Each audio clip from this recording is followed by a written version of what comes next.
औज़ुबिल्लाहिमिनश्शैतानिर्रजीम बिस्मिल्लाहिर्रहमानिर्रहीम। ENC 511 lesson number 36 है हमारे पास, लैंग्वेज लर्निंग एंड टीचिंग। अच्छा, ये लेसन थोड़ा सा लेंथी है, लेकिन इसमें जितने भी कॉन्सेप्ट्स दिए गए हैं वो हम पहले पढ़ चुके हैं, तो इतना मुश्किल नहीं है। Second, language acquisition, learner characteristics, linguistic factors, learning processes. Three learner characteristics have consistently been found to be consequential for language learning. अच्छा, यहाँ पे 3 लर्नर की कैरेक्टरिस्टिक्स बताई गई हैं: motivation, anxiety and belief. Topic number 1 to 12 है हमारे पास, age and acquisition instructional variables. The age of second language L2 acquisition is a factor that has raised a lot of interest and controversy. This phenomenon is called critical period or times sensitive. According to Landberg, the critical period for language acquisition begins around the age of 2. ये वाला MCQs में आपसे पूछा जा सकता है कि लैंडबर्ग के मुताबिक जो क्रिटिकल पीरियड है वो after the age of 2 start होता है।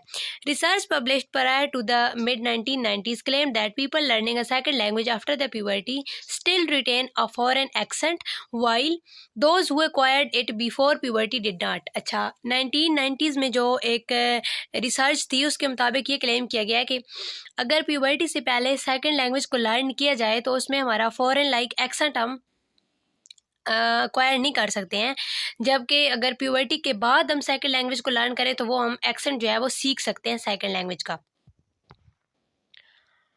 Scoville suggests that if second language learning begins after the age of 12 years, learner can never pass themselves off as a native speaker phonologically. अब स्कॉवल का ये suggestion थी, उसने ये कहा था कि अगर 12 ईयर के बाद लर्नर सेकंड लैंग्वेज को लर्न करे तो वो फोनोलॉजिकली सही तौर पे लैंग्वेज को नहीं सीख सकता है। In early childhood becoming bilingual is often an unconscious event as natural as learning to walk और राइड अ बाईसाइकिल। ये हम पहले भी पढ़ चुके हैं। वो जो MRI वाला हमने रिसर्च पढ़ी उसके मुताबिक भी ये था कि उन्होंने ये एक रिसर्च की थी जिसमें उन्होंने ये देखा था कि हमारे जो चाइल्ड के ब्रेन के कौन से पार्ट इन्वॉल्व होते हैं while learning a second language versus adult के कौन से अडल्ट के जो ब्रेन के पार्ट इन्वॉल्व होते हैं while learning a second language वो ज़्यादा एक्टिव पार्ट्स होते हैं, और जो चाइल्ड होता है वो अनकॉन्शियसली लर्न कर रहा होता है सेकंड लैंग्वेज को, like ride a bicycle etcetera. Language aspect such as pronunciation and intonation can be acquired easier during childhood. तो जो ये वाला आपसे पूछा जा सकता है कि कौन सी चीज़ें जो हैं लैंग्वेज सीखते वक्त चाइल्डहुड में ईजिली सीखी जा सकती हैं। Pronunciation and intonation can be acquired easier during childhood due to neuromuscular mechanism, के हमारे माइंड में जो न्यूरोमस्कुलर मैकेनिज्म होता है वो उस वक्त ज़्यादा एक्टिव होता है 12 ईयर्स तक। यहाँ पे फिर बताया गया other factors that we should take into consideration are children flexibility, spontaneity and tolerance to new experiences. Kids are more willing to handle difficulties such as missing vocabulary very easily by using creative method to communicate. मतलब कि जो children होते हैं वो while communication अगर उन्हें कोई लफ्ज़ भूल गया तो वो किसी ना किसी तरीके से उसे अगले बंदे को अपनी बात समझा लेते हैं। फ़र्ज़ करें कि एक बच्चा सेकंड लैंग्वेज में बात कर रहा है और वहाँ पे उसने कैट वर्ड उसको भूल गया, तो वो कैट की जो साउंड होती है जैसे कैट म्याऊ करती है तो वो ये कह के या इस तरह से कुछ ऐसा क्रिएटिव वर्ड यूज़ करके कम्युनिकेशन कर लेते हैं, जबकि थोड़ी सी हिचकिचाहट हो रही होती है अडल्ट्स को इस तरह से कम्युनिकेशन करने में। ये ओनोमेटोपोएटिक जो यहाँ पे ये बताया गया ये इसी तरह से होता है कि वो अगर किसी चीज़ के उन्हें नाम भूल गया तो वो किसी तरह क्रिएटिव वे में, फनी वे में, लेकिन कम्युनिकेट कर लेते हैं, अपनी बात अगले तक पहुँचा लेते हैं। Also the idea of foreign civilisation is not formed in their mind yet. Only at the age of 8 does it become clear to them at there are ethnic and cultural differences. मतलब कि उन्हें इतना वो ethnic और cultural differences का sense नहीं होती है, तो 8 ईयर में जाके उनको सेंस होती है एथनिक और कल्चरल डिफरेंसेस की। ये एमसीक्यूज में पूछा जा सकता है। Last but not least aspect such as time, greater learning and memory capacity are in any case advantages in early language learning. On the other hand, there are surveys which point out that the risk of a semi-legalism and advise parents to organize language planning carefully. Semi-legalism में क्या आ जाता है कि वो यानी कि वो linguistics मतलब सेमी लैंग्वेज बेसिकली होता है यह ना कि किसी रूल की हम खिलाफ वर्जी कर रहे हो लेकिन इतनी ज़्यादा ना कर रहे हो कि हम सज़ा के मुस्तहिक हो, मतलब थोड़ा सा हम खिलाफ वर्जी कर रहे हो और उसमें हमें वो मार्जिन दे दी जाता है, सज़ा नहीं दी जाती, जस्ट वार्निंग दी जाती है। तो ये लिंग्विस्टिक्स के असूलों के थोड़ा सा खिलाफ जा रहे होते हैं लेकिन कम्युनिकेशन सही तरह कर रहे होते हैं, तो चल जाता है। टॉपिक नंबर हमारे पास 213 है, rejoicing in our defeats, language learning and teaching. Second language learning. Second language learning is a conscious process where the learning of another language other than the first language, यानी कि first language को learn करना जितना easy होता है इतना second language को learn करना ईजी नहीं होता है, वो डिफिकल्ट होता है। Often confused with bilingualism and multilingualism, the process has to take place after the first language. अब multilingualism और bilingualism में जो confusion है, तो ये दोनों जो process होते हैं ये बेसिकली फर्स्ट लैंग्वेज के बाद होते हैं। अब फर्स्ट लैंग्वेज के बाद हम कोई भी लैंग्वेज सीखेंगे ना, मतलब 2 सीख लें 3 4, तो हम जो भी उनमें से कोई लैंग्वेज लर्न कर रहे होंगे तीसरी चौथी, तो कहेंगे हम सेकेंड लैंग्वेज लर्निंग की। People who adopt the memory strategy depends on their memorizing ability. They find ways to remember better to aid in entering information into long-term memory. Memorizing ability में हम ये होता है कि हम किस तरह से अपने चीज़ों को मेमोराइज कर रहे होते हैं, किस तरह से हमने उसे अपने माइंड में कह सकते हैं कि सेव किया होता है। यहाँ पे कुछ स्ट्रेटजीज बताई गई हैं। सबसे पहला cognitive strategy. People who adopt the cognitive strategy tend to analyse and reason. उन्होंने रीजन की बेस पे अपने माइंड में इंफॉर्मेशन सेव की होती है। They form internal mental codes. उन्होंने इंटरनल मेंटल कोड्स होते हैं उनकी फॉर्म में इंफॉर्मेशन को सेव किया होता है। And revise them to receive and produce the message in the target language. Adopting this strategy will enable us to internalize language in direct ways such as through reasoning, analysis, note taking, summarizing। ये सारी इसकी examples दी हैं। Summarizing, synthesis, outlining, practicing in naturalistic settings and practicing structures and sound formally। Things they do. अब ये वाली strategy पे अमल जो लोग कर रहे होते हैं तो वो क्या करते हैं, कौन सी चीज़ें करते हैं। People learning Korean watch Korean dramas and try to replicate how the character pronounce Korean words. अब इस तरह के जो लोग होते हैं ये वाली स्ट्रेटजी जो मतलब इसके मुताबिक जो मेमोराइज कर रहे होते हैं किसी भी लैंग्वेज को, वो फ़र्ज़ करें अगर कोरियन लैंग्वेज सीख रहे हैं तो वो कोरियन ड्रामाज देखेंगे और वो जिस तरह वर्ड को प्रोनाउंस कर रहे हैं वो उस तरह उनको फॉलो करेंगे और उस तरह प्रोनाउंस करने की कोशिश करेंगे। फिर आ जाती है हमारे पास comprehension strategy. People who adopt the comprehension strategy find themselves guessing unknown words when listening and reading। अच्छा, जब वो कोई चीज़ रीड कर रहे होते हैं या कोई कन्वर्सेशन लिसन कर रहे होते हैं तो वो जो अननोन वर्ड होते हैं ना, वो उसको उसके कॉन्टेक्स्ट से गेस करने की कोशिश करते हैं कि इसका क्या मतलब हो सकता है। आगे हमारे पास है अब वो क्या करते हैं जो कंप्रीहेंशन स्ट्रेटजी लोग अपना रहे होते हैं। Try to guess the meaning of the words they don't know, try to understand the meaning through looking at the word in the context, guess the meaning of the some words by reading the whole passage, try to look for cues for non-verbal signs when in conversation। और conversation में वो non verbal sign वगैरह से अंदाज़ा लगाते हैं किस बारे में बात हो रही है, वर्ड किससे रिलेट हो सकता है। और अगर वो एक टेक्स्ट को पढ़ रहे हैं, उनके पास रिटन फॉर्म में कुछ मटीरियल है और उसमें से उन्होंने किसी वर्ड का मतलब जानना है तो वो कॉन्टेक्स्ट को देखते हैं, उसके आगे पीछे जो पूरा पैराग्राफ होता है उसको पढ़ते हैं, तो इस तरह वो गैस करने की कोशिश करते हैं। आगे हमारे पास मेटाकॉग्निटिव स्ट्रेटजी। मेटाकॉग्निशन का हम पहले पढ़ चुके हैं कॉन्सेप्ट। इसमें ये होता है थिंकिंग अबाउट योर थिंकिंग, मतलब कि अपनी थिंकिंग के बारे में हम सोच रहे होते हैं कि किस तरह हमारे माइंड में प्रोसेस हो रही है। तो यहाँ जो मेटाकॉग्निशन स्ट्रेटजी है इसमें क्या होता है कि अपने आप को उन्होंने मोनिटर करना होता है, अपने आप को उन्होंने they identify and monitor their own learning style, preferences and needs such as gathering and organising L two material. मतलब कि अपने लिए वो खुद मटीरियल जो होते हैं वो गैदर कर रहे होते हैं, फिर वो कर रहे होते हैं कि किस तरह से उनकी वो प्रोनाउंसिएशन को गूगल से चेक कर रहे होते हैं और evaluating the success of any type of learning strategy. अब ये करते क्या है, मतलब इस स्ट्रेटजी को जो लोग यूज़ कर रहे होते हैं। Observe how the SL teacher speaks in SL, observe how they themselves speak in SL, practice speaking in SL in front of the mirror, यानी कि वो मिरर के सामने खड़े होकर प्रैक्टिस कर रहे होते हैं। और जब उनको टीचर एसएल जो टीचर होते हैं वो जब वर्ड स्पीक कर रहे होते हैं तो ये उनकी चीटिंग करने की कोशिश करते हैं कि टीचर कैसे स्पीक कर रहे थे। उसके अलावा ये गूगल से वर्ड की प्रोनाउंसिएशन चेक कर रहे होते हैं। नेक्स्ट है हमारे पास लैंग्वेज टीचिंग। अब किसी भी लैंग्वेज को टीच करने के लिए लर्नर का होना ज़रूरी है। टीचिंग तभी होगी ना जब लर्नर होंगे, वो लर्न कर रहे होंगे। और टीचर का बेसिकली टास्क ये होता है कि वो लर्निंग एनवायरनमेंट क्रिएट करे और ऐसे मेथड्स और ऐसी टेक्निक्स को अपनाए कि जो लर्नर है वो बेटर वे में लर्न कर सकें। Teaching can not be defined apart from learning. Teaching is a guiding and facilitating learning, enabling the learner to learn, setting the conditions for learning, मतलब कि लर्निंग के लिए कंडीशन सेट करे, learner को learning के enable करे। Your understanding of how the learner learns will determine your philosophy of education, मतलब कि स्टूडेंट को किस तरह से कौन से वे में बेटर समझ आ रही है, टेक्निक्स और सारी अप्रोचेस वगैरह यूज़ करे।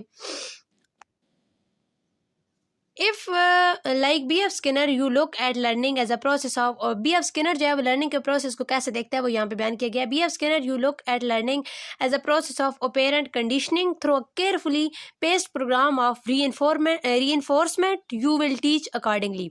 If you view a second language learning as a deductive rather than inductive process, you will probably use a present copious rules and paradigms to your students. अच्छा, rather than let them discover them rules inductively, मतलब ये है कि as a teacher अगर आप जो learning है उसको एज अ डिडक्टिव प्रोसेस देख रहे हैं। डिडक्टिव में ये होता है ना कि पहले रूल्स बनाए जाते हैं, रूल्स होते हैं हमारे पास और उन रूल्स को एग्जांपल्स पे लागू करना होता है। और इंडक्टिव में ये होता है कि हमारे पास एग्जांपल्स होती हैं और एग्जांपल्स के मुताबिक हमने रूल डिस्कवर करने होते हैं। तो अगर आप एज अ जो डिडक्टिव लर्निंग होती है वो टीचर फोकस्ड होती है, तो अगर आप एक लर्निंग को एज अ डिडक्टिव प्रोसेस देख रहे हैं तो आपका काम है कि आप उसे स्टूडेंट्स पे ना छोड़ दें, बल्कि उनको मटेरियल प्रोवाइड करें, उनको बताएं कि कैसे रूल्स जो हैं वो एग्जांपल्स पे लागू होंगे और कैसे रूल्स के मुताबिक एग्जांपल्स डिस्कवर की जा सकती हैं। In other words, your theory of teaching is your theory of learning stood on its head. Next हमारे पास टॉपिक नंबर 214 है schools of thought in second language acquisition. अच्छा, यहाँ पे आके जो सेकंड लैंग्वेज लर्नर होते हैं वो कंफ्यूज हो जाते हैं, क्योंकि सेकंड लैंग्वेज लर्निंग के बारे में बहुत सारे डिफरेंट थ्योरीज हैं और डिफरेंट थ्योरीज जब अप्लाई होती हैं तो उनकी डिफरेंट फाइंडिंग्स हैं। डिफरेंट स्कूल ऑफ थॉट्स के लोग इस बारे में उनके एक्सपीरियंसेस हैं और उनकी थ्योरीज हैं, वो सारी आपने रिवाइज करनी है। वैसे वो सारी हम पढ़ चुके हैं। Structural linguistics and behavioural psychology. In 1940s and 1950s, the structural or descriptive school of linguistics, with its advocates Leonard Bloomfield, Edward Spear, Charles Hockett, Charles Fries, and others, prided itself in a rigorous application of scientific observation of human language. Only publicly observable responses could be subject to investigation. The linguist's task, according to the structuralist, was to describe human language and to identify the structural characteristic of those language. An important axiom of structural linguist was language can differ from each other without limit. कि language जो होती हैं वो एक दूसरे से different होती है without limit, and that no preconceptions could apply across languages. Freeman broadly stated this principle in perhaps its most extreme term: whatever our attitude toward mind, spirit, soul, etc. are realities, we must agree that the scientists proceed as though there were no such things. The scientific method is quite simply the convention that mind does not exist. B.F. Skinner thought particularly in Verbal Behavior 1957, in which he said that any notion of idea or meaning is explanatory fiction and that the speaker is merely the locus of verbal behavior. B.F. Skinner ने verbal behavior पे रोशनी डाली थी. Not the case. Charles Osgood ने जबकि कहा है कि reinstated meaning in verbal behavior explaining is as representational mediation process. अब चार्ल्स ऑसगर्ड जो था उसने B.F. स्किनर का जो verbal behavior का कॉन्सेप्ट था उसको डिफाइन किया as a representational mediation process. Next हमारे पास स्कूल ऑफ थॉट है generative linguistics and cognitive psychology. In the decade of 1960, generative transformational linguists emerged through the influence of Noam Chomsky and number of his followers. मतलब generative जो approach थी वो basically जो universal grammar और वो सारी approaches थी उसकी नोम चोंक्सी की, उनके रिजल्ट की वजह से जनरेटिव अप्रोच थी ये आई थी। और Chomsky was trying to show that human languages can not be synchronized simply in terms of observable stimuli and response. इसका ये कहना था कि सिर्फ स्टिमुलाई रिस्पॉन्सेज के की वजह से हम जो है वो लैंग्वेज लर्न नहीं कर सकते हैं, इसके लिए किसी इनेटनेस का होना भी ज़रूरी है। ये सारा उन्होंने चोंक्सी के व्यू पॉइंट को डिस्कस किया हुआ है। फिर जी उन्होंने बताया हुआ है कि Ferdinand and de Saussure claim that there was a difference between parole. Parole किस चीज़ को उसने कहा है? What Skinner observes and what Chomsky called performance on the ones hand and language according to the concept of completeness of our underlying and unobservable language ability. उसने कहा था कि जो चोंक्सी का और B.F. स्किनर का कॉन्सेप्ट है उसमें डिफरेंस है कॉम्प्लीटनेस और परफॉर्मेंस में। Cognitive psychologists asserted that meaning, understanding and knowing were significant data for psychological study. जो cognitive psychologists थे उनका कहना था कि जो meaning, understanding और knowing were significant हैं psychological study के लिए, ये सारी चीज़ें बहुत अहम हैं। नेक्स्ट है हमारे पास constructivism, a multidisciplinary branch. Constructivism जो है वो जनरेटिविज्म और उन सारी पीछे जो हम लोग अप्रोचेस पढ़ चुके हैं उनकी बनस्बत एक न्यू अप्रोच है। और इसके जो हामी थे ये एमसीक्यूज में पूछे जा सकते हैं। कंस्ट्रक्टिविज्म के हामी कौन थे? जीन पाइजेट एंड लेव वाइजोस्की। वाइजोस्की ने बेसिकली इंटरेक्शनल और सोशल इंटरेक्शन का कॉन्सेप्ट दिया था और उसने कहा था कि जो लर्निंग है वो जो है वो सोशल इन्वायरमेंट में होती है और इसमें इन्वायरमेंटल फैक्टर्स का अहम किरदार अदा होता है। Constructivism emerge as a prevailing paradigm only in the last part of 20th century. ये कब इमर्ज हुई थी कंस्ट्रक्टिविज्म की approach? Last part of 20th century. यहाँ पे कुछ कंस्ट्रक्टिविज्म की जो है वो करेक्टरिस्टिक्स बताई गई हैं। Piaget learning is a developmental process that involves change, self-generation and construction, each building on prior learning experiences. Piaget के नज़दीक जो लर्निंग थी वो एक डिवेलपमेंटल प्रोसेस था, उसमें चेंजिंग्स भी होती हैं, self generation, constructions and each building on, और ये सारा कुछ हमारे प्रायर लर्निंग एक्सपीरियंस की बुनियाद पे हो रहा होता है। The champion of social constructivism in is Vygotsky. ये वाला एमसीक्यूज में भी आ सकता है कि जो सोशल कंस्ट्रक्टिविज्म का कंस्ट्रक्टिविज्म था उसका जो असल में चैंपियन था वो वाइजोस्की था। Who had advocated the view that children thinking and meaning making is socially constructed. उसका ये कहना था कि जो चिल्ड्रन की थिंकिंग है और मीनिंग मेकिंग है वो एक सोशली कंस्ट्रक्टेड होती है, इन्वायरमेंटल फैक्टर उसमें इन्वॉल्व होते हैं। नेक्स्ट हमारे पास टॉपिक नंबर 215 है 19 centuries of language teaching. 19th century में कौन सी अप्रोचेज आई थी देख लेते हैं। Kelly's 1969 informative service of language teaching over 25 centuries revealed interesting incidental accounts of foreign languages instruction but few if any research based language teaching methods। उसमें वो language teaching methods कुछ आए थे। In the western world foreign language learning in school was synonym with the learning of Latin and Greek. जो western world है वहाँ पे foreign language को सीखना इस चीज़ के मुतरादिफ है कि आप लैटिन या ग्रीक सीख रहे हैं, और लैटिन वहाँ से क्लासिकल मेथड के ज़रिए सिखाई जाती है, उसमें ग्रामेटिकल रूल्स को मेमोराइज किया जाता है और conjunction, translation of text, doing written exercise, यानी कि ये सारे क्लासिकल मेथड के ज़रिए वहाँ पे अभी तक लैटिन सिखाई जाती है।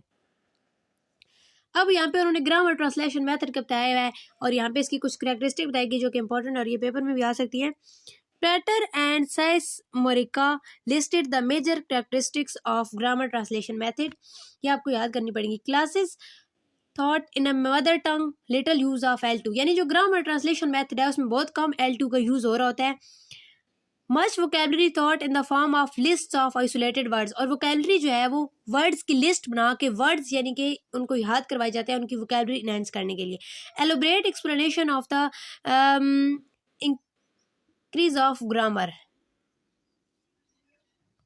कुछ और भी उन्होंने यहाँ पे कैरेक्टरिस्टिक बताई गई, आपको याद करने की जरूरत है। नेक्स्ट है हमारे पास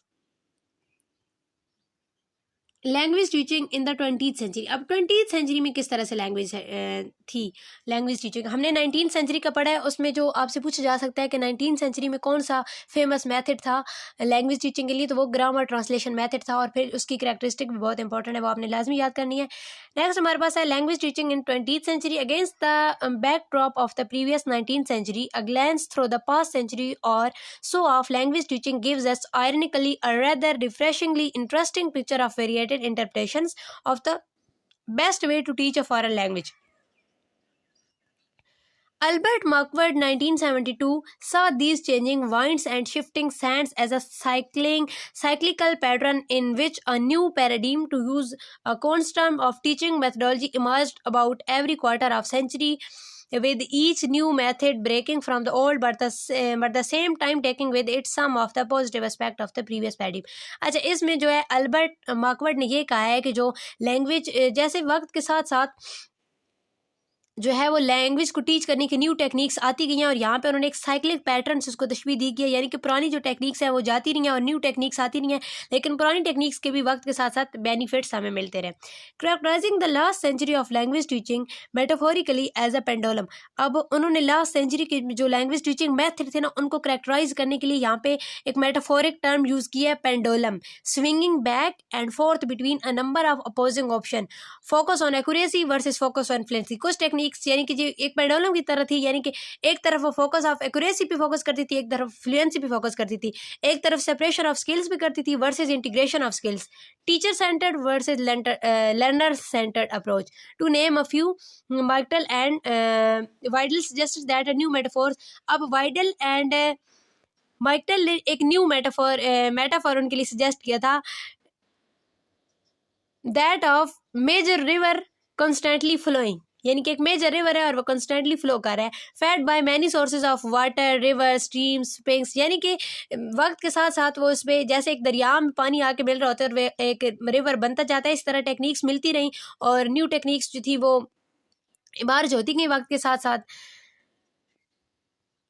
One of the best example of both the cyclic and fluval nature of method is seen in the revolutionary audiolingual method। अब जो इन्होंने कॉन्सेप्ट दिया ना साइक्लिक और फ्लूअल का, तो इन दोनों कॉन्सेप्ट यानी इन दोनों चीज़ों पे पूरा उतरता है ऑडियो लिंगुअल मेथड, ALM। ये आपसे एमसीक्यू में पूछा जा सकता है, ALM stand for audio lingual method, और ये कब आया था 1940s और 1950 के दरमियान। यहाँ पे इसकी कुछ करेक्टरिस्टिक बयान की गई हैं।